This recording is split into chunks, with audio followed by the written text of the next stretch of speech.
let's move on to Super 8. So, Super 8. Where to begin? Where to begin? Perhaps with the Super 8 filmmaker. There's a moment when Charles gives Joe a magazine. I think it's a issue of Famous Monsters of Filmland, but yeah, I'm not sure. Because he wants him to read it because it has an article on Super 8 filmmaking. On the back of it, it has a thing that says Super 8 filmmaker while Joe's holding it.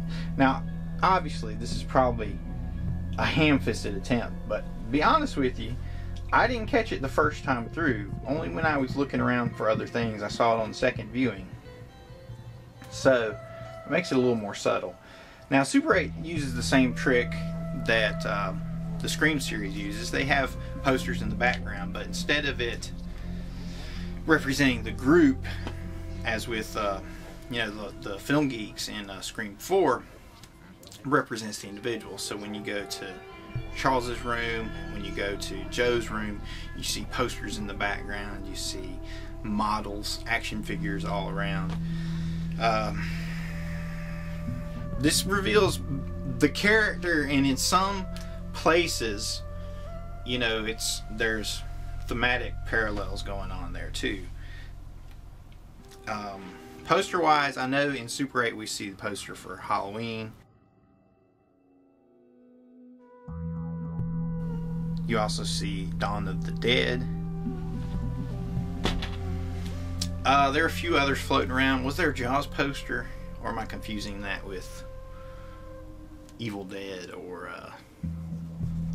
The Hills Have Eyes Now? Not sure. Those guys flirt with postmodernism too. I suppose the big piece that really works for me in Super 8 is Joe's Hunchback of Notre Dame model that he paints and he has in there, and they pass by. There are others that they pass by in the movie as well, like the creature from the Black Lagoon, which has its own symbolic meaning.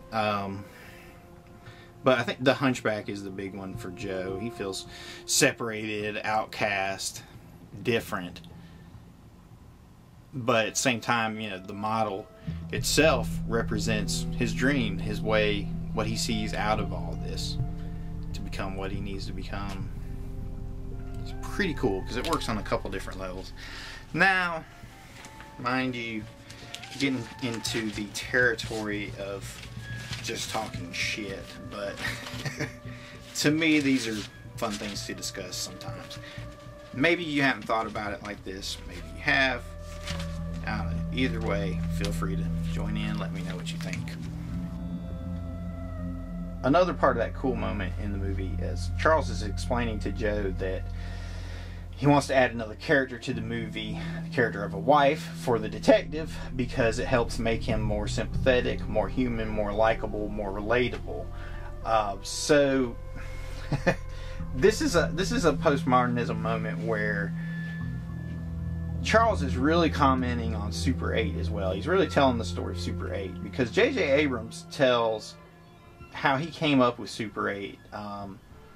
He had an idea for two different movies. One for an idea about this monster trying to get home, escape from this Area 51 train, whatever it is, and a story about these kids making a Super 8 movie. And so he decided to put them both together and found that out that it worked really well. So you have the movie commenting on itself within itself, and it's done in a way which is, it makes sense with the characters, it makes sense for the moment, and it works on a lot of different levels. And that's the kind of artistry and craft that I really appreciate in a film of any type. And that's part of what brings us to why I like Super 8 so much, because it works on a lot of levels. It works on those kind of goofy philosophical bullshit levels. It works on some of the symbolic levels. It works on just a pure adrenaline rush type adventure movie.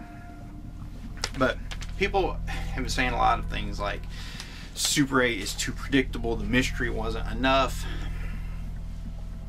But I have to disagree. Like, let's start with the alien that escapes from the train. Okay, the alien is different. It's not a typical gray or green alien. You can barely see him from back there, but if you've watched my other videos, you know what I'm talking about, the X-Files alien. If it was typical, it would have been that. So it was atypical. It was this weird kind of organic spider humanoid creature. And that was cool. You know, we've seen that before in, like, say, the Cloverfield movie, or also in Stephen King's The Mist, which had some really cool, very Cthulhu-oriented creatures. So there you go. Anytime I can get even a tenuous link to Cthulhu mythology in a film, I'll put it in there. But so yeah, so that was different. It was telepathic. It was perhaps not quite telekinetic, because it could only work with machinery. So I don't know what that's called. Machine manipulation, telemachinist, something along those lines. I'm sure one of my fellow superhero geeks out there can tell me. So the alien is different. You know, it's both a scary monster and it's also kind of sympathetic, because you never really see it kill anybody except for bad soldiers. It just picks the other people up, and you even see at one moment where it lays the girl down gently. So in theory, the only people it killed and ate were the soldiers that were threatening to capture and or kill it. So it can still be sympathetic. It's all in there. Another way where it subverts expectations is with the bad soldier. People have complained that there's a bad soldier in it, you know, about the colonel. But you know who I'm talking about. He's definitely an archetype. I mean, we've seen him before. We just saw him in Avatar. We've seen that character in Full Metal Jacket. You know, he's always the mean, crazy military guy. We've seen him in Platoon. Tom Berenger's character, the sergeant. Crazy. But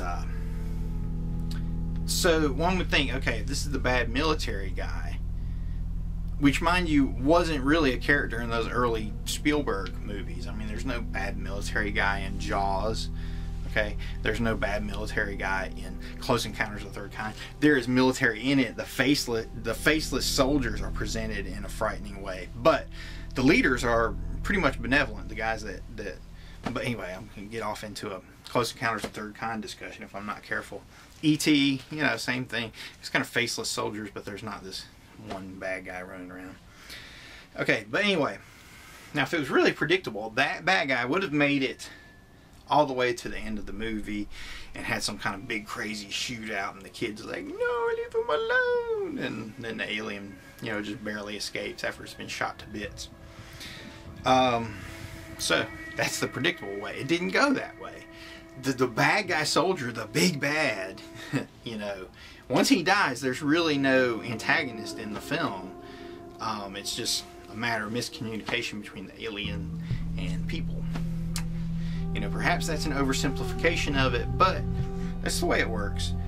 So the bad soldier dies before the third act even begins. Well, I guess as the third act is beginning, he's gone. So he's out of the equation.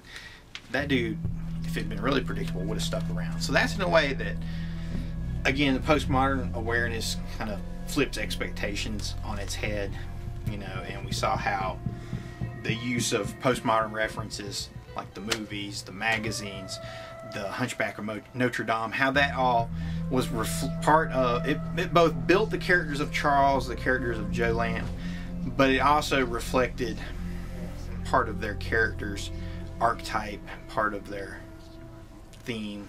So that's how it works. Without a doubt, the best use of postmodernism in Super 8 is the playing of the kids' movie at the end of the movie, in the credits. Their movie entitled The Case, a Charles Kaznick production. That's it. I mean, that's the movie. The movie within the movie. It comments on the larger movie in a lot of different ways. And it also reveals the heart behind the whole movie. Because if you cut that out, the movie loses so much heart. But with it in there, you see what those kids were driving for. You see the fun in it all. You see the silliness in it all. But you also see the craft. You see the passion everything that's behind it all. It's everything that drives Spielberg and Abrams forward. It's everything you want. So, and I always laugh. Now, I've been to see Super 8 3 times in the theater. Can you believe that? 3 times. And those 3 times I went because A, I didn't think the Green Lantern was going to be any good, and B, I didn't think I was going to like Transformers 3. So, I went to go see Super 8 instead. Now, one time I took my parents, the other time I went with a special friend, but that's what you do. Not going to go see something, drop down a ton of money on something that's probably going to piss me off by the end of it. Instead, I wanted to see something that made me really, really happy. Super 8 does it all at the moment. Postmodernism's crowning achievement. It does it without shouting the names of the movies at you at the screen. It doesn't shout out Star Wars, Indiana Jones.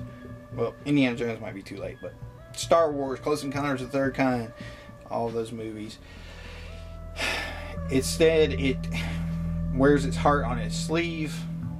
Story of the adventure of these kids, which is in essence the same story of every filmmaker that goes on to work in speculative fiction, as Harlan Ellison would so crankily put it. It's the reason why we do it all. We're driven like those kids, just because it's a lot of fun, it's crazy, it's scary, it's exciting. So, Super 8. Postmodernism, good and bad. Thanks for joining me. As always, you can find me at mutantville.com.